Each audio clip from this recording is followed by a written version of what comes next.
Welcome to Heresy, the Horus Heresy talk show.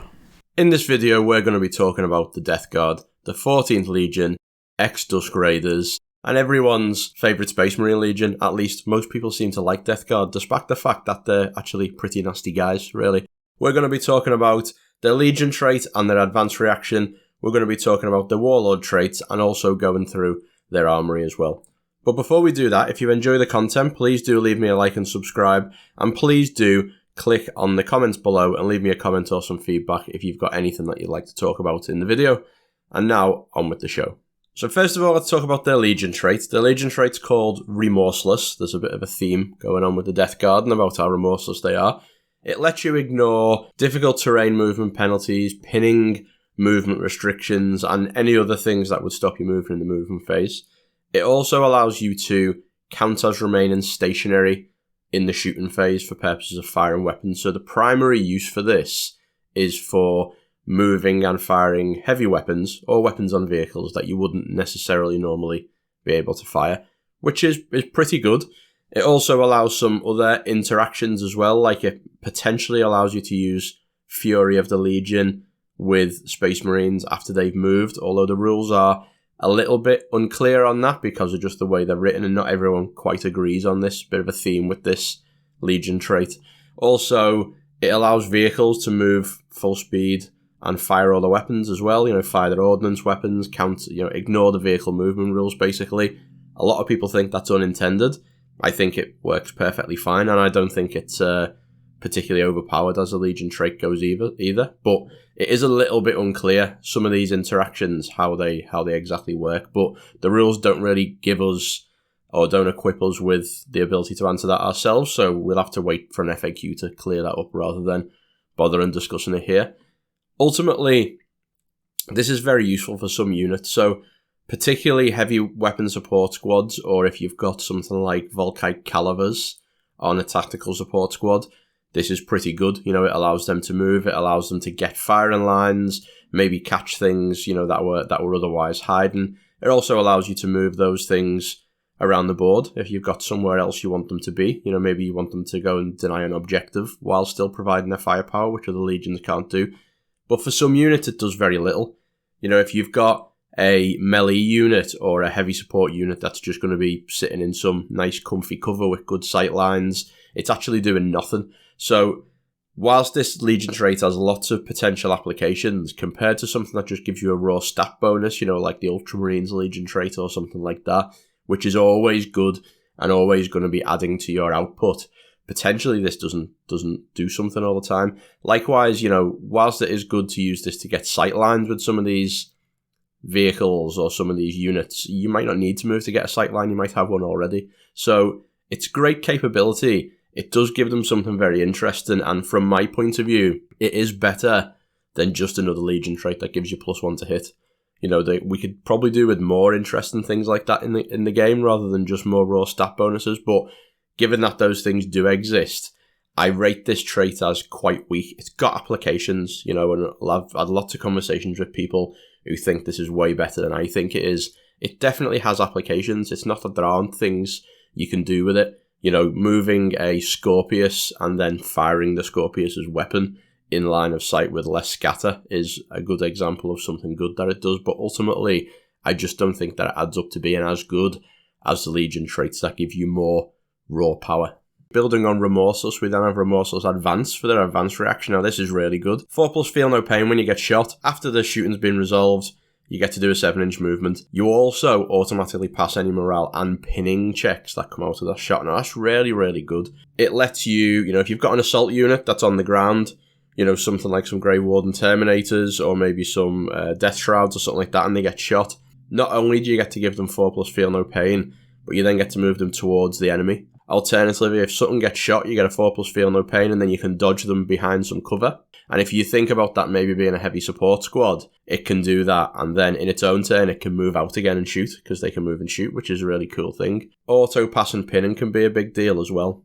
So, for example, let's say someone stacks up some of their cool stuff with shell shock and some leadership negatives and snipes and makes you go and take a pin and test, or maybe just uses a telepathy librarian to make you do a test that you need to pass on a 3 or less. Just auto passing it can be a big deal even outside of the Feel No Pain as well.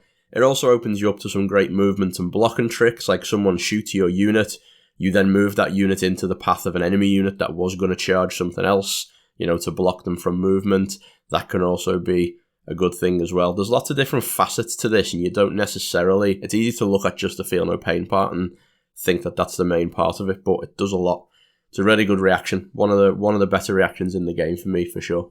Their Warlord Traits. So the first called the Reaper's Visage. It's another weirdly written Death Guard thing. Traitors only. It gives you -2 to leadership tests, morale checks, and regroup checks when you're within 12. Now that's a classic example of Games Workshop like over rules writing. All of those checks are leadership checks anyway. So, the classic question that gets asked at this point is, well, why does it call those out specifically? And it doesn't call out pinning tests, or it doesn't call out psychic tests, but those tests are all leadership tests. When you read the book definitions, they're all called, this is a leadership test. So in my opinion, this works on basically everything. And I don't think there's anything wrong. -2 leadership, you've got to be within 12 inches to make it work. I don't think there's anything wrong with that working on every leadership test, but I'm sure you might have to have some discussions with your opponent to clear that up. Assuming it does work like that, it also gives you an assault phase reaction. I think this is a really good Warlord trait. -2 is a big debuff. And as long as you got something to use that with, it can stop your opponent doing hold the line when you charge them. It can mean that if you've got pinning weapons, they're more likely to fail. It's a really good Warlord trait, I think. Then we've got Witch Hunter. So this gives you +1 weapon skill and toughness when you're in combat with a unit that's got any psychers in. And it gives the unit a 6+ invulnerable save against psychic things like Perils of the Warp or Psychic Wounds. It's a little bit niche for me, especially given that, many more of the psychers that are in the game, things like Thousand Suns, where you're going to encounter a lot of psychers, or maybe even Word Bearers, where you might get a few more than normal, are actually traitors as well.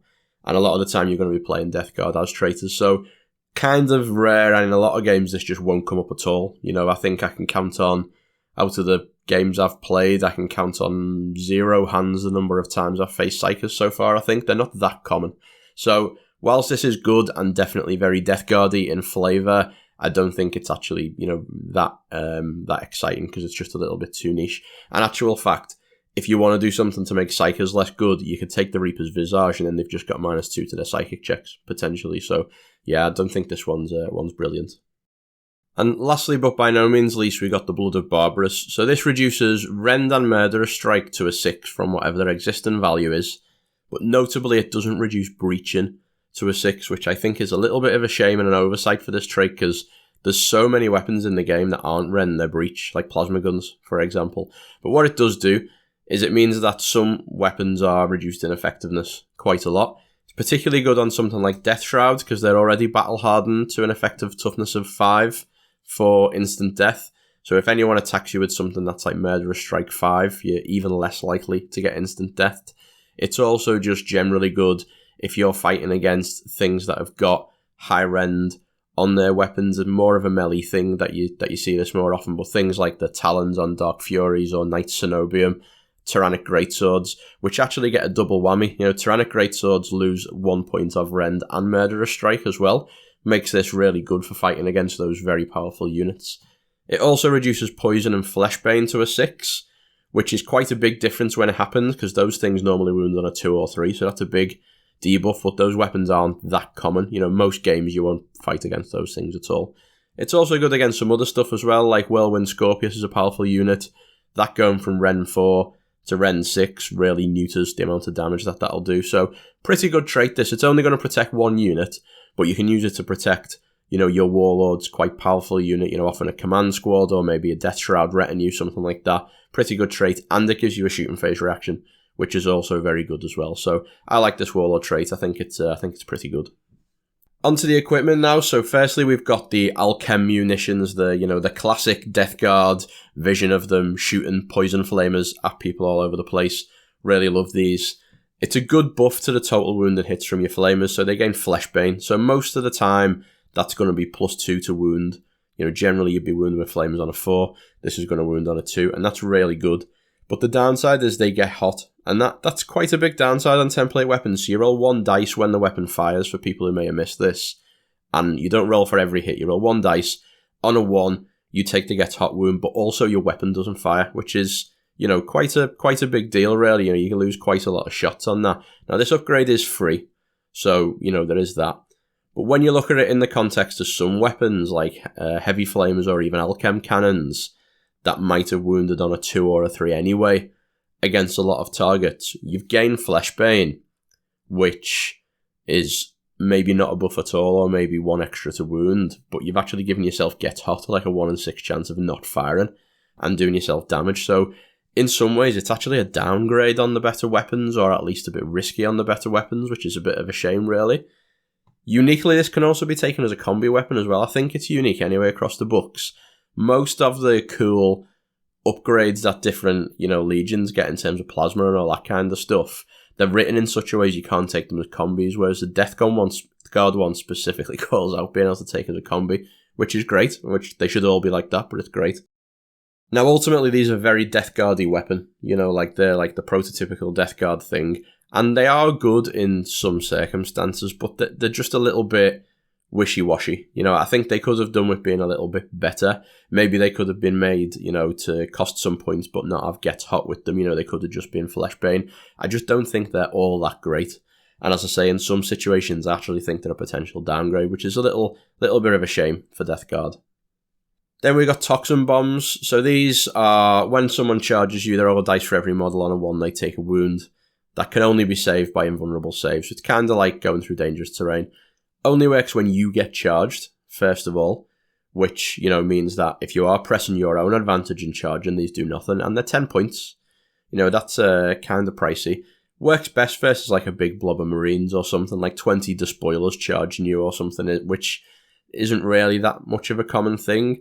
And for 10 points, you know, if 10 Cataphracti charge you, you're going to do less than 1 wound on average to 10 Cataphracti. And a lot of the time, the units charging you that, you know, are high value, where you want to do these sort of free wounds to them, are going to be like 5 models. So a lot of the time, you're not even going to do anything. And 10 points is not expensive alone, but you're often sacrificing something else when you take a 10 point upgrade in your army. So these just aren't very good, in my opinion, again, which is a little bit of a shame for Death Guard, because this is a cool Death Guard-y little thing, but, you know, not an upgrade that's really super worth taking. And then lastly, somewhat surprisingly, only 3 entries, we get to the Power Scythe. Now these, again, really fit the Death Guard aesthetic, you know, the Reapers, the whole Mortarion thing, really cool. They're basically the best bits of a Power Sword and a Power Mace combined.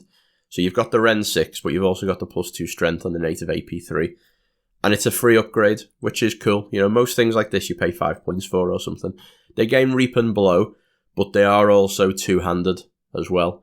So depending on what you're equipped with, if you're a Terminator, that doesn't really matter so much. But in power armor, where you would normally have 2 weapons, the Reap and Blow's kind of cancelled out, because you would have got a +1 attack anyway from having 2 weapons. It's also only on characters, which is a little bit of a shame. So even though it's a pretty decent upgrade, you can only put it on, you know, odd people. You know, it's going to be on your unit leaders and that kind of thing, which is a bit of a shame. Obviously, some of the unique units have got them, but, you know, you're not going to get many of these in your army. It's a good little upgrade, ultimately, but it's just not that impactful due to its limited availability. And ultimately, you know, when we talk a little bit more about comparing some of the better units in the game, it's not AP2. And Ren 6 is a very unreliable way of getting AP2. So when your units that have got these are fighting against tougher melee units, despite the fact the weapon's pretty good, they're going to fail to penetrate a lot of the time, and therefore fail to make an impact, which is a bit of a shame. And ultimately, this compares quite poorly to other legions' specialised melee weapons. You know, when you look at what Space Wolves or World Eaters, Raven Guard, Dark Angels, Ultramarines, the list goes on, Imperial Fists, when you look at the melee weapons they get, they're all super good at what they do, and this one's just kind of like, hey, look, I've got a slightly better power weapon. It's a little bit disappointing, really. So all in all, summing it up, Death Guard have got a pretty flexible and useful Legion trait, but I think it sometimes feels a little bit flat compared to other Legion traits that offer flat bonuses across the army. You know, it just doesn't feel like it does a lot sometimes. Now, sometimes it will do cool things and allow you to do good stuff. I just don't think it's on the power level of other bonuses, and it could do with an FAQ and clarification as well. It is written kind of weird, and it's not always clear how stationary versus things that didn't move are intended to interact, and there's people on both sides of the fence of that argument. They have got a very good advanced reaction. They've also got good and interesting Warlord traits as well, which is really nice. Their armory is really weak, I think. You know, it's only got 3 things in it. All 3 of, like, one of them, the Alchem Flamers is like, okay, it's, you know, it's a decent upgrade, but the other 2 things in there are a little bit not very good. There's nothing game-changing for your characters. You know, when you look at things like Cyber Familiars or the Mantles that make you immune to instant death that different legions get or whatever, there's nothing big for your characters in there. There's no super powerful melee weapon in there that can upgrade your units and make them really good in combat, so they're going to struggle versus other armies that get better stuff in there. Just a very weak armory, really, and I think it's a bit of a shame because there's nothing in there that's super exciting for Death Guard players, although aesthetically and from a narrative point of view, they've got the things Death Guard should have. It's just a shame that they don't do what Death Guard should do, which is, you know, melt people a bit better. You know, that would be ideal for them. And that's the end of the show. Thank you very much for listening. I hope you've enjoyed it. If you have, please leave me a like and a subscribe on YouTube, and please drop me any comments or feedback you've got just down below the video there as well. See you all soon, and bye-bye.